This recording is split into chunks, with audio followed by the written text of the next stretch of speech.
So hello guys, आप सबका स्वागत है डॉक्टर वर्धन्स बायो क्लासेस में। तो आज हम लोगों का शुरू हो रहा है एमसीक्यू सीरीज, जिसमें मैं पूरे सिलेबस से टोटल 2000 एमसीक्यू आप लोगों को करवाऊँ।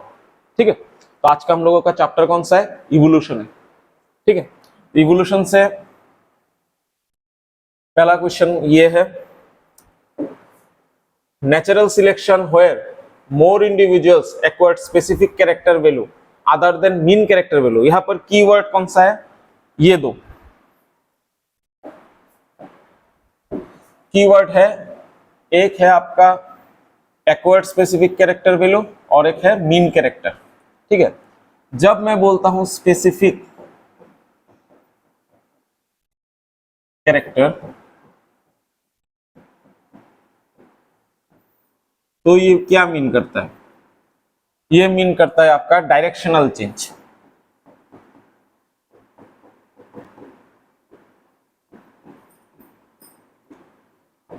ठीक है, और अगर बोला जाता है कि मीन कैरेक्टर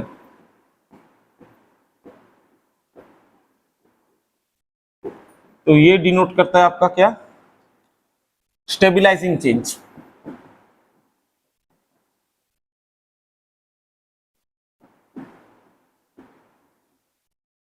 ठीक है, तो ये दो चीज आप लोगों को याद रखना है। तो पहले देखिए, जो स्टेबिलाइजिंग चेंज वाला होगा उसका ग्राफ कैसा होगा?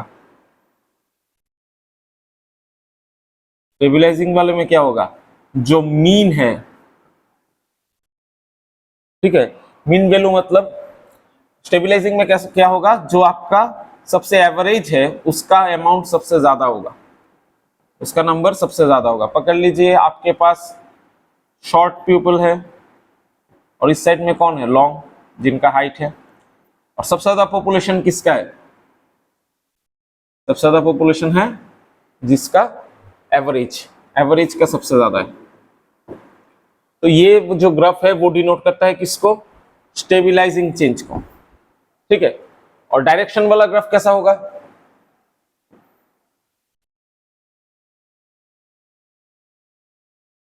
और उसमें एक एरो रहता है।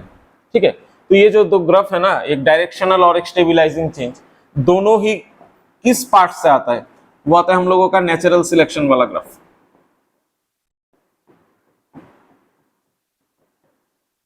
अब अगर क्वेश्चन आया कि डिसरप्टिव चेंज क्या है, तो डिसरप्टिव चेंज में क्या होगा? ग्राफ तो रहेगा लेकिन उसमें डिसरप्शन देखने को मिलेगा। मतलब पकड़ लीजिए ये यूएसए के पॉपुलेशन का क्या है? एक ग्राफ है। तो इसमें सबसे ज्यादा एक साइड में क्या है? ब्लैक पीपल है। तो ब्लैक पीपल में क्या मिल रहा है हमको? पीक मिल रहा है, मतलब ज्यादा लोग ब्लैक पीपल है, या फिर ज्यादातर लोग क्या है? व्हाइट है। और जो बीच का है, जो ना ब्लैक है ना व्हाइट, उनके बीच का उनका नंबर सबसे कम होता है। इस टाइप को ग्राफ को हम लोग क्या बोलते हैं? डिसरप्टिव चेंज बोलते हैं इसको। ठीक है, तो ये तीनों ग्राफ है। आप आइडेंटिफाई कैसे करोगे इसको? जो आपका ये है डायरेक्शन वाला, डायरेक्शनल चेंजेस, सेम ग्राफ ही होगा लेकिन उसमें क्या है? एक एरो रहेगा जो डिनोट करता है कि आपका डायरेक्शन। तो अगर किसी का स्पेसिफिक कैरेक्टर के बारे में बोल रहा है कि कोई इंडिविजुअल स्पेसिफिक कैरेक्टर एक्वायर्ड कर रहा है, तो इसका मतलब उसका डायरेक्शनल चेंज दिखा रहा है। स्पेसिफिक बोलेगा तो डायरेक्शनल। और अगर आपको बोलते हैं मीन कैरेक्टर, तो आपको किस में आना है? एवरेज वाला जो है हाईएस्ट, उसमें किसको बोलते हैं? स्टेबिलाइजिंग वाला ग्राफ। और अगर आपको कोई बोलता है डिसरप्टिव, मतलब क्या है? व्हाइट का पीक होगा, ब्लैक का पीक होगा, और जो एवरेज है उसका अमाउंट सबसे कम किस में होता है? डिसरप्टिव वाले में। तो ये एमसीक्यू का करेक्ट आंसर कौन सा है? स्टेबिलाइजिंग। ठीक है, गया ये पहला एमसीक्यू। दूसरा वाला देखिए, दूसरे वाले क्वेश्चन में क्या बोला कि following statement is not true. तो इसमें कौन सा ट्रू नहीं है? तो देखिए, flippers of penguins and dolphins are a pair of homologous. तो पेंगुइन और डॉल्फिन का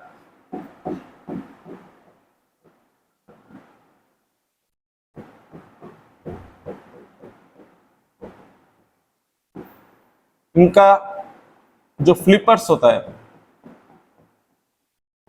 वो फंक्शनली सेम होता है,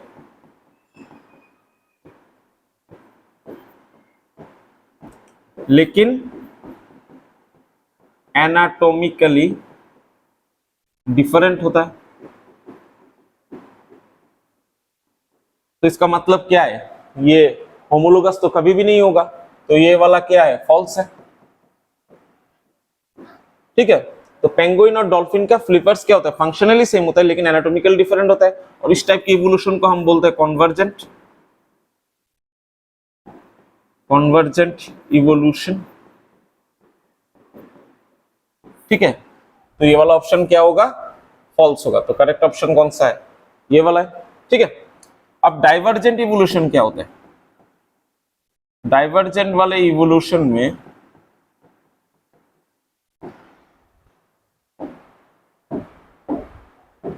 आपका एनाटोमिकली सेम पार्ट या फिर क्या होगा, ऑर्गन होगा, लेकिन फंक्शनली क्या होगा,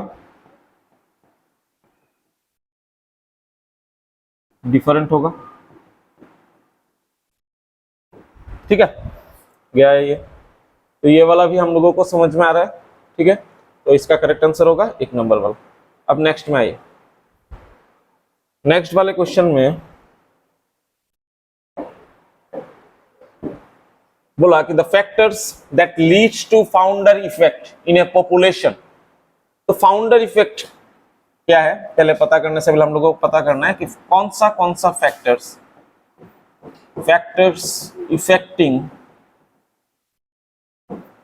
हार्डी विनबर्ग प्रिंसिपल, कौन सा फैक्टर हार्डी विनबर्ग प्रिंसिपल को अफेक्ट करता है। ठीक है, तो 1 नंबर पे आएगा क्या आपका, जीन माइग्रेशन। उसके बाद कौन सा आएगा आपका, जेनेटिक ड्रिफ्ट। और तीसरे नंबर पर कौन आएगा आपका, म्यूटेशन।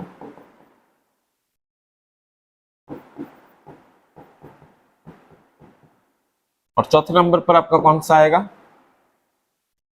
आपका आएगा रिकॉम्बिनेशन।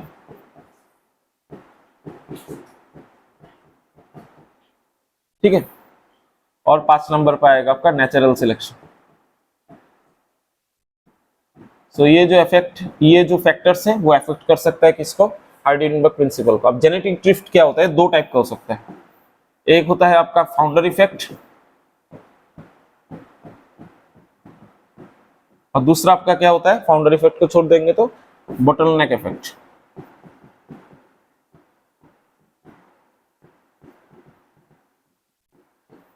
ठीक है, तो बेसिकली फाउंडर इफेक्ट किसने देखने को मिलता है, जेनेटिक ड्रिफ्ट में। तो इसका करेक्ट आंसर कौन सा होगा, क्योंकि फाउंडर इफेक्ट एक टाइप होता है किसका, जेनेटिक ड्रिफ्ट का। Next question,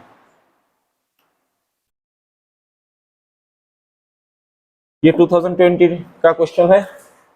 Which of the following refers to correct example of organism which have evolved due to change in the environment brought through a anthropogenic। तो यहाँ पर की वर्ड कौन सा है, एंथ्रोपोजेनिक, जिसका मतलब है मैन मेड। तो देखिए डार्विन फिंचेस जो है गैलापागोस आइलैंड वाला, वो बेस्ट एग्जांपल है एडाप्टिव रेडिएशन का।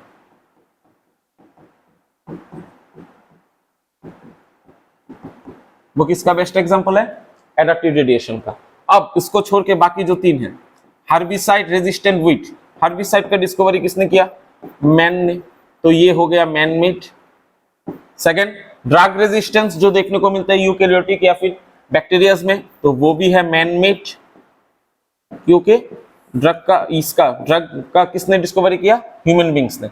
और man created breeds of domestic animals, तो ये भी तो मैन मेड है। तो ये तीनों क्या हो जाएगा, एंथ्रोपोजेनिक।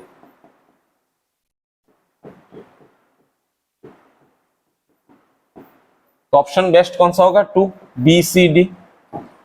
ठीक है,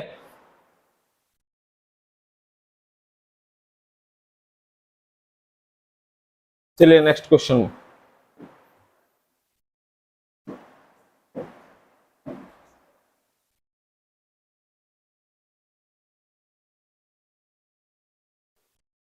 अब ये वाला क्वेश्चन देखिए, 20 सेकंड का टाइम लीजिए इसको सॉल्व करने के लिए। ठीक है,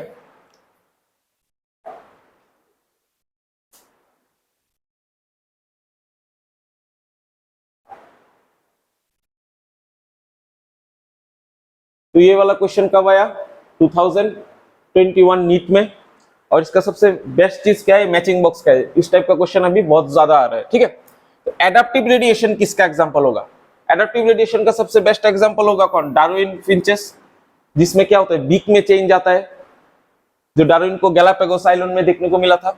सेकंड, कॉन्वर्जेंट इवोल्यूशन। तो कॉन्वर्जेंट इवोल्यूशन का सबसे बेस्ट एग्जांपल है wings of the butterfly and birds. क्यों? क्योंकि ये एनालोगस ऑर्गन है, इनका एनाटॉमिकल फंक्शन और एनाटॉमिकल स्ट्रक्चर जो है वो डिफरेंट होता है, लेकिन फंक्शनली सेम होता है। फंक्शनली सेम,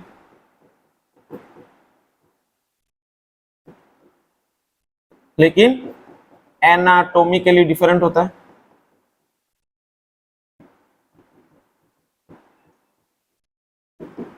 तो बटरफ्लाई का विंग और बर्ड का विंग डिफरेंट एनाटॉमिकल स्ट्रक्चर है, लेकिन फंक्शनली सेम है। थर्ड ऑप्शन आएगा डाइवर्जेंट इवोल्यूशन। तो इसका बेस्ट एग्जांपल कौन सा होगा? Bones of the four limbs of man and whale. Whale और मैन का क्या होता है? होमोलोगस होता है, मतलब एनाटॉमिकली सेम पार्ट होता है। एनाटॉमिकली क्या होता है? सिमिलर होता है, लेकिन फंक्शनली क्या होता है? डिफरेंट होता है।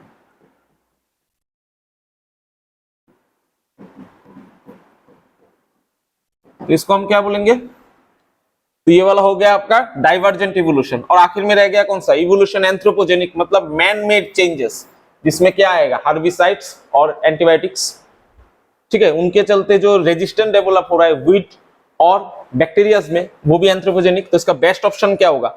ए का ऑप्शन होगा 4, बी का 3, सी का 2, डी का 1। तो 4 नंबर ऑप्शन हो गया आपका करेक्ट आंसर, ठीक है। तो ये रिसेंटली आया 2021 में, ठीक है। अब आपका आता है नेक्स्ट क्वेश्चन। तो हम लोग कितना टाइम लेंगे? 20 सेकंड टाइम लेंगे।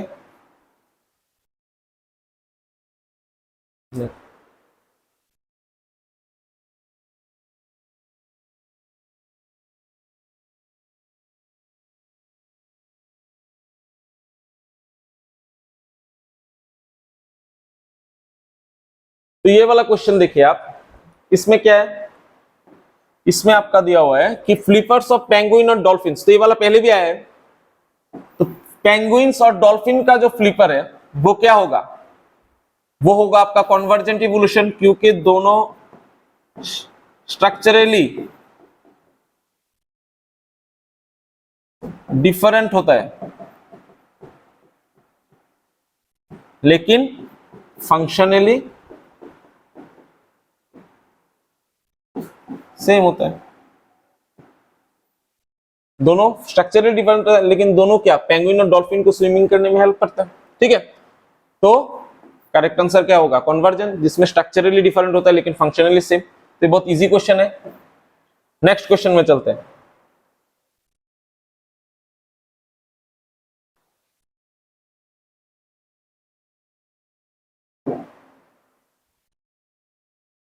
नेक्स्ट वाला क्वेश्चन हम लोग 20 सेकंड्स टाइम लेंगे।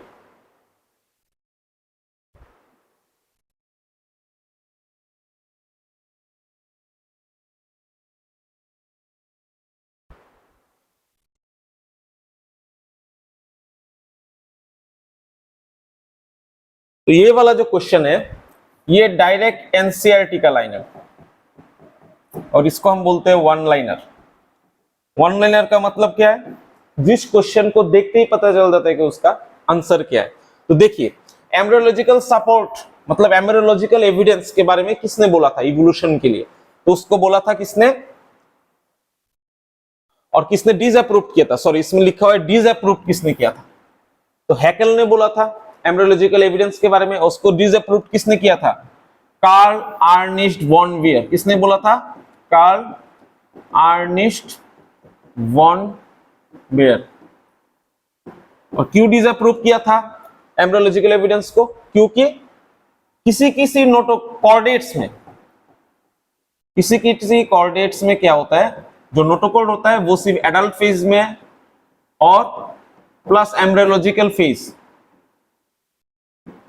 दोनों में रहता है, लेकिन किसी किसी में सिर्फ क्या एम्ब्रियोलॉजिकल फेज में ही रहता है।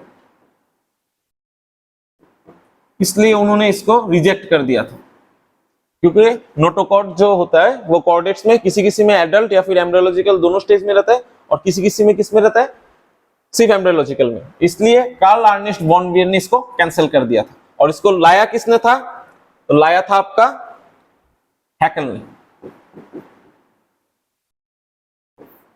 अर्नेस्ट हैकेल ने इसको बोला था, लेकिन इसको चेंज किसने किया था, डिसअप्रूव किसने किया था, कार्ल अर्नेस्ट वॉन बियर ने। तो डायरेक्ट एनसीईआरटी का लाइन है आपका, एम्ब्रियोलॉजिकल वाला एविडेंस वाला जो लाइन है उसमें दिया हुआ है एकदम डायरेक्ट।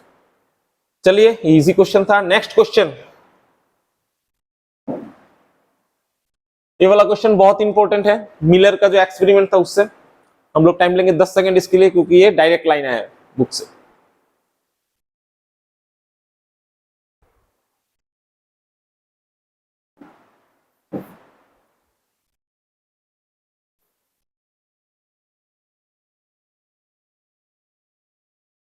तो ये वाला क्वेश्चन में बेसिकली पहले क्या आएगा, केमिकल थ्योरी आएगा।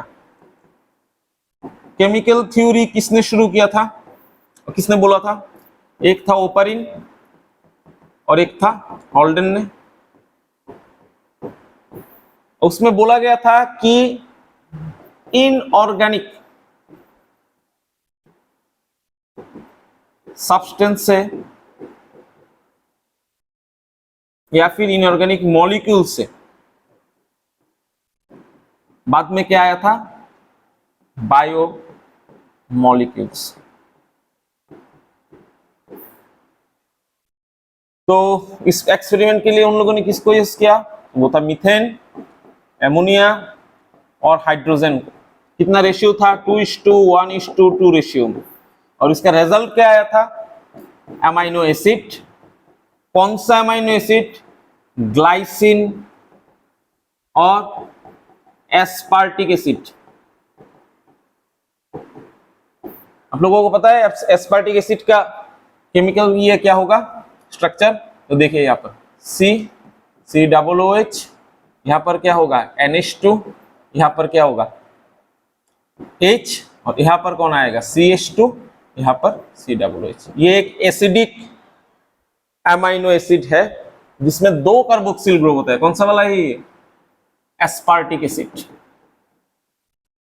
और यही प्रोडक्ट निकला था पहले एक्सपेरिमेंट में, ग्लाइसिन और एस्पार्टिक एसिड। ये है उसका क्या, केमिकल स्ट्रक्चर। ठीक है, ये वाला उसका कॉमन ग्रुप है, और ये है जो चेंज होता है हर एक अमाइनो एसिड। ठीक है, और ये वाला जो कार्बन है इसको क्या बोलते हैं हम, अल्फा कार्बन। नीट के लिए इंपॉर्टेंट नहीं है, फिर भी देखना चाहिए इसका स्ट्रक्चर है। ठीक है, तो करेक्ट आंसर कौन सा, 4। टेम्परेचर कितना था 800 डिग्री सेंटीग्रेड। ठीक है, चलिए नेक्स्ट क्वेश्चन। ये 2020 का क्वेश्चन है, इसको हम टाइम लेंगे 15 सेकेंड।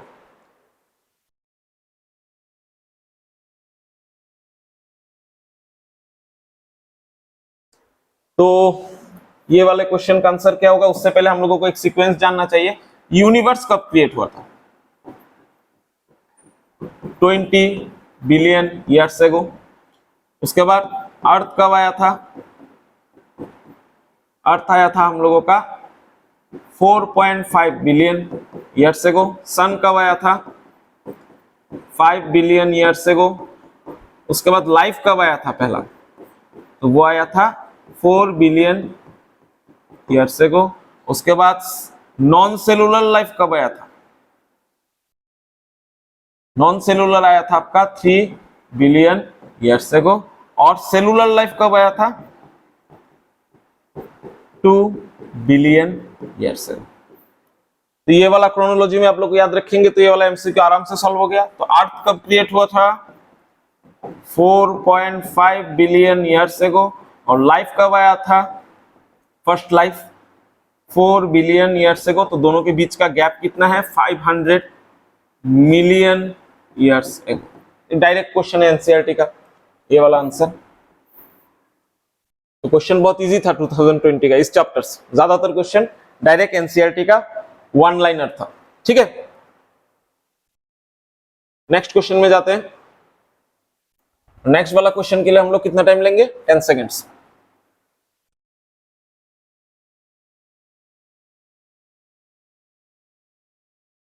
तो ये वाला हम लोग पहले भी सॉल्व कर चुके हैं कि एम्ब्रियोलॉजिकल सपोर्ट, एम्ब्रियोलॉजिकल एविडेंस किसने दिया था इवोल्यूशन के सपोर्ट में? वो था अर्नेस्ट हैकेल। और इसको डिसअप्रूव किसने किया था? वो था कार्ल एर्नेस्ट वॉन वियर। तो ये हम लोग ऑलरेडी सॉल्व कर चुके हैं। इसका करेक्ट आंसर कौन सा होगा? 4। ये डायरेक्ट वन लाइनर है एम्ब्रियोलॉजिकल एविडेंस फॉर इवोल्यूशन वाले पार्ट से। नेक्स्ट क्वेश्चन में आते हैं। ये वाला भी हम लोग कितना टाइम लेंगे? 10 सेकेंड।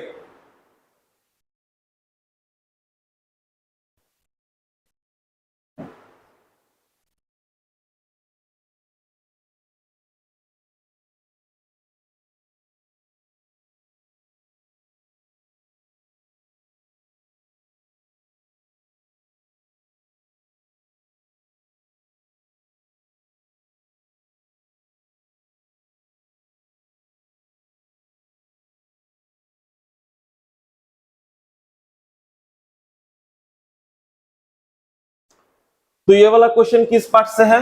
ये वाला क्वेश्चन है आपका इवोल्यूशन ऑफ ह्यूमन से, ठीक है। तो इसमें क्या पूछा गया है कि किसका क्रेनियल कैपेसिटी 900 सीसी था। तो हम लोगों को याद रखना एक सीक्वेंस। पहले आया था कौन सा?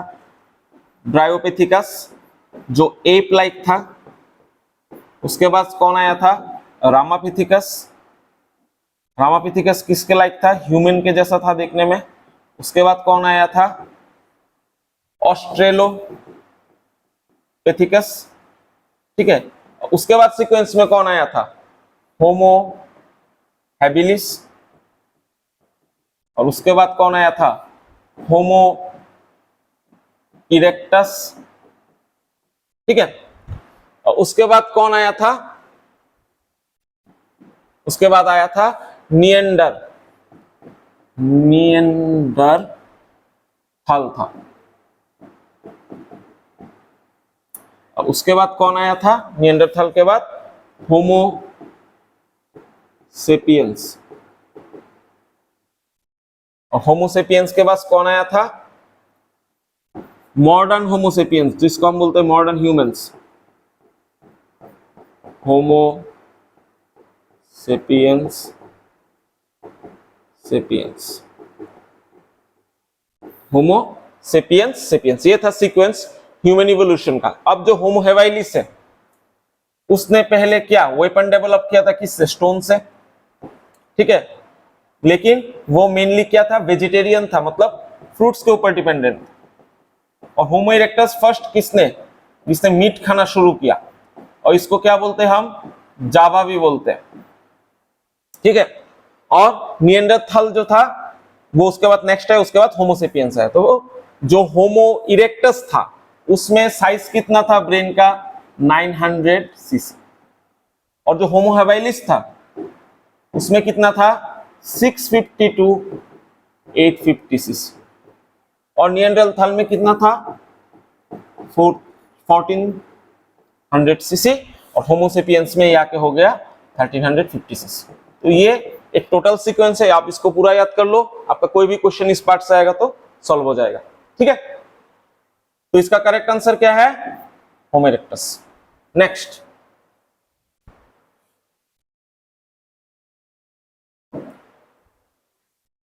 नेक्स्ट वाला क्वेश्चन 10 सेकेंड।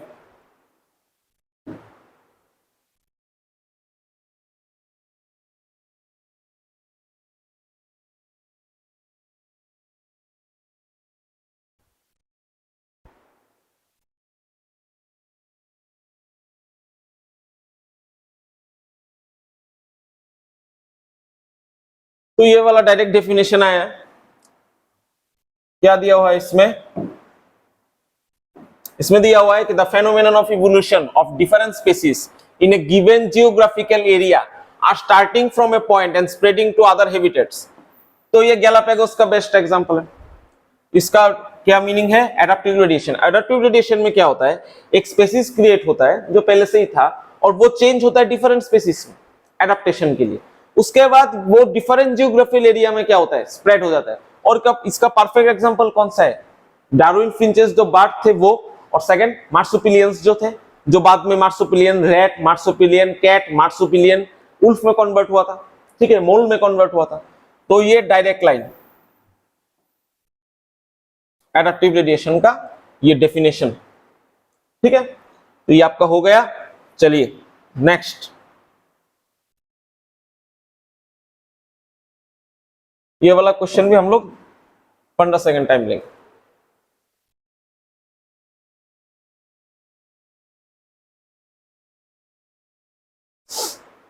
ठीक है, तो नेक्स्ट जो वाला है, इस वाले में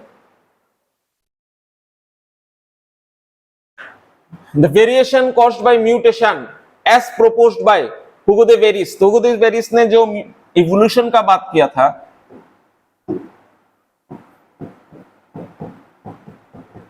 वो इवोल्यूशन में उन्होंने बोला कि इवोल्यूशन का मेन कारण क्या था, म्यूटेशन फर्स्ट। और ये जो म्यूटेशन था वो क्या था, डायरेक्शनलेस। और तीसरा क्या बोला था, ये डायरेक्शनलेस होगा म्यूटेशन। और तीसरा सबसे इंपॉर्टेंट था कि ये रैंडम होगा, एक रैंडम म्यूटेशन होगा और एक लार्ज म्यूटेशन होगा जिसको हम बोलते हैं सॉल्टेशन। जो डार्विन के जो म्यूटेशन का थ्योरी था उससे पूरा अलग था। डार्विन ने बोला था ये स्मॉल स्मॉल चेंजेस आएगा, जो क्या होगा हेरिडिटी होगा, और जो क्या होगा डायरेक्शन वाला होगा, और रैंडम नहीं होगा, लॉन्ग टर्म में होगा, ठीक है।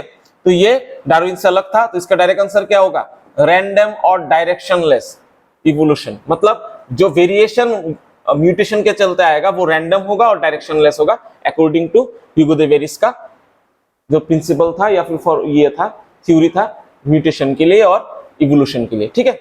तो ये वाला 4 पॉइंट आप याद रख लो, ये एमसीक्यू को आराम से हो जाएगा आपका। नेक्स्ट, ये वाला हार्डी-वीनबर्ग प्रिंसिपल से मैंने अपना लास्ट वीडियो में भी इस क्वेश्चन सॉल्व करवाया था।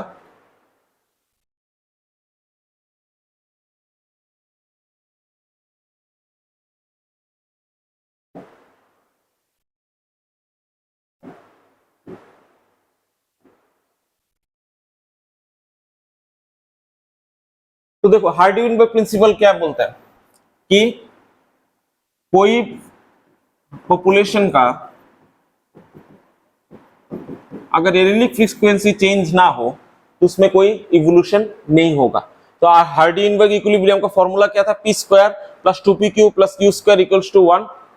और पी स्क्वायर किसका फ्रीक्वेंसी था, frequency of homozygotic dominant genotype का। क्यू स्क्वायर किसका था, होमोजाइगोटिक रिसेसिव का, ये रिसेसिव का था, ये डोमिनेंट का था। तो इसके साइड में मैं डी लिख लेता हूं, इसके साइड में रिसेसिव लिख लेता हूं। और जो हेटेरोजाइगोटिक एलील था, हेटेरोजाइगोटिक जो जेनोटाइप था उसका फ्रीक्वेंसी क्या था, 2pq। और हम लोगों को फॉर्मूला पता है p plus q whole square equals to 1, मतलब p plus q equals to 1, मतलब 1 minus p equals to q, और q equals to 1 minus p। हम लोगों को किसका वैल्यू दिया हुआ है, p किसका फ्रीक्वेंसी है, frequency of a allele equals to p, frequency of small a allele equals to q। तो p का वैल्यू कितना दिया हुआ है, 0.4। तो हमको लोगों को क्या पता है, p इक्वल्स टू कितना है 0.4, तो q कितना होगा 1 माइनस p यानी 0.6।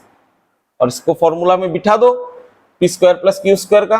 तो यहाँ पर p स्क्वायर का आंसर कितना आएगा 0.16, q स्क्वायर का कितना आएगा 0.36, और ये होगा 2 इंटू 0.4 0.6 0.24, और आंसर आएगा उसका कितना 0.16 प्लस 0.48 प्लस 0.36। ये वैल्यू है फ्रीक्वेंसी ऑफ होमो का, होमो डोमिनेंट, और ये है होमो रिसेसिव का, और ये किसका 2pq का रिजल्ट। तो करेक्ट आंसर कौन सा होगा, ये वाला।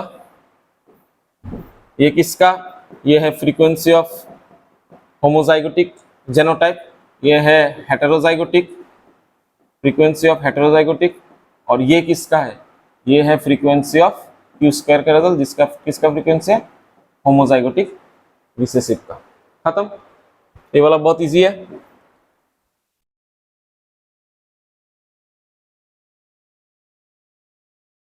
ये वाला क्वेश्चन थोड़ा घुमा के दिया हुआ है, थोड़ा सोचोगे तो सॉल्व हो जाएगा इजीली, इसके लिए मैं 20 सेकंड टाइम दूंगा।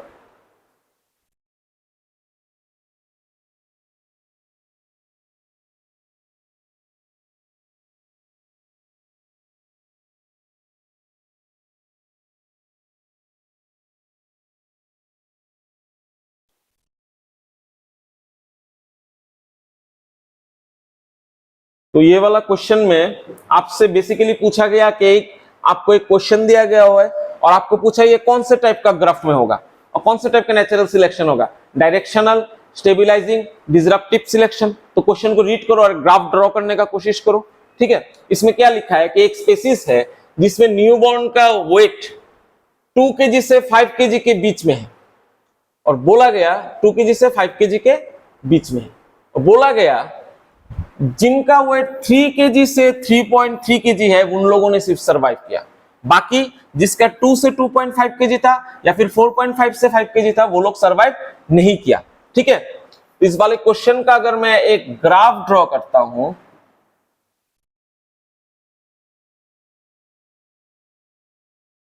तो जिनका वेट कम था 2 से 2.5 kg और जिनका वेट ज्यादा था 4.5 से 5 kg, वो कम सरवाइव किया, मतलब उनका नंबर क्या है, वेरी लो है। और जिनका एवरेज 3 से 3.5 kg था वो लोग सरवाइव कर गए। तो ये कौन सा वाला है जिसमें एवरेज सरवाइव करता है, तो वो स्टेबिलाइजिंग वाला है। ये कौन सा वाला है, स्टेबिलाइजिंग वाला सिलेक्शन। पहला वाला ग्राफ जो था आपके एनसीईआरटी के बुक में जिसका फोटो दिया हुआ है। ठीक है, तो ये कौन सा वाला होगा, जो एवरेज है वो लोग ज्यादा सरवाइव किए इसलिए उनका नंबर ज्यादा है। तो ये वाला डिनोट कर रहा है वेट को, और ये एक्सिस किसको डिनोट कर रहा है,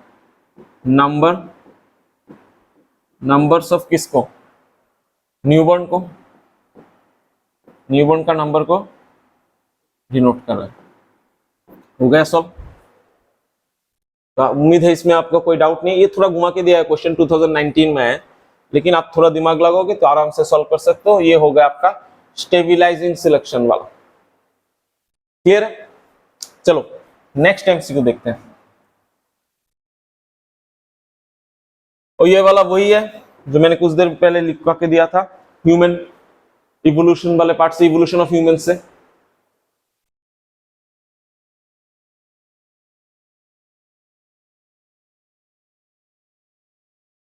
देखो इसमें क्या होगा, जो होमो हैबिलिस है मैंने लिख के दिया था, होमो हैबिलिस का कितना होगा 650 to 800। उसके बाद होमो इरेक्टस का कितना होगा 900। होमो निएंडर का कितना होगा, सॉरी ये वाला नहीं, 1400। और होमोसेपियंस का कितना होगा 350। तो ए का ऑप्शन क्या है, ए का ऑप्शन है 3, चलो। बी का ऑप्शन क्या है 4, चलो। सी का ऑप्शन क्या है 1, चलो। और डी का ऑप्शन क्या है 2। तो बेस्ट आंसर कौन सा होगा, ये वाला। ऑलरेडी इसको मैंने लिख के दिया है, ठीक है, ऑलरेडी मैंने इसको मेंशन करके दिया है, तो ज्यादा सोचने का कुछ नहीं है इसमें। नेक्स्ट, ये वाला भी इजी आया है 2018 में। The similarity of bone structure in forelimbs of many vertebrates is example। तो मैंने बोला था जो एनाटॉमिकली सेम होगा, स्ट्रक्चरली सेम होगा, लेकिन फंक्शनली डिफरेंट होगा, उसको हम क्या बोलते हैं, होमोलॉगी। इसका मीनिंग है एनाटोमिकली सेम बट फंक्शनली क्या होगा, डिफरेंट। तो ये वाला आंसर कौन सा होगा, ये तो डायरेक्ट वन लाइनर, बहुत इजी है ये वाला क्वेश्चन। ठीक है,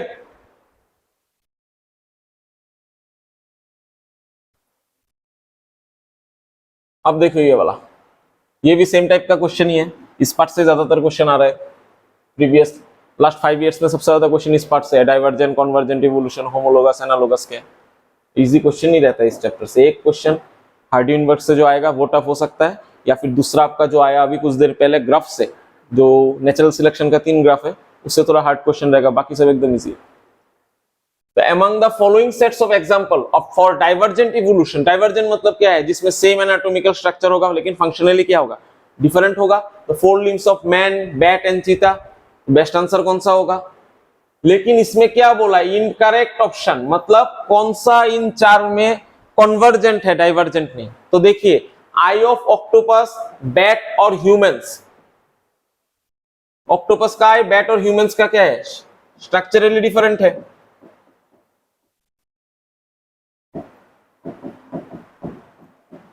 बट फंक्शनली क्या है, सेम है।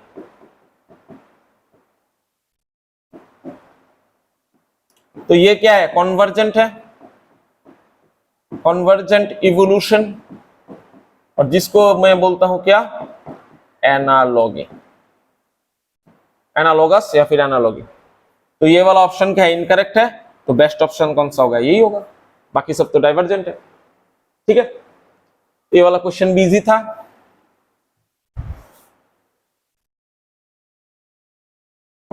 Next, according to Hugo de Vries the mechanism of evolution. तो ये वाला पहले भी हम लोग कर चुके हैं। सॉल्टेशन होगा, क्योंकि सॉल्टेशन का मतलब क्या है, single large mutation, single large mutation. और ह्यूगो द वेरिस ने क्या बोला था, जो म्यूटेशन होगा सिंगल लार्ज होगा, रैंडम होगा, और क्या होगा, डायरेक्शनलेस होगा। ये सब कीवर्ड है इस एमसीक्यू को सॉल्व करने के लिए। डायरेक्शन क्या होगा, लेस होगा। तो परफेक्ट आंसर कौन सा है, सॉल्टेशन। ठीक है, चलिए नेक्स्ट क्वेश्चन, और खत्म हो गया। तो इवोल्यूशन के लिए इतना एमसीक्यू काफी था, बाकी आप लोग प्रैक्टिस करते रहिए। मैं अपने जो एमसीक्यू का सीरीज है उसमें आप लोगों को ऑलरेडी 2000 के ऊपर एमसीक्यू सॉल्व करवा के दूंगा, और रोज मेरा वीडियो आएगा कोई ना कोई चैप्टर के ऊपर। ठीक है, बाकी आप लोगों को करना है, 2000 एमसीक्यू मैं सॉल्व करवा के दूंगा, बाकी आप लोगों को करना है। ठीक है, चलिए, थैंक यू।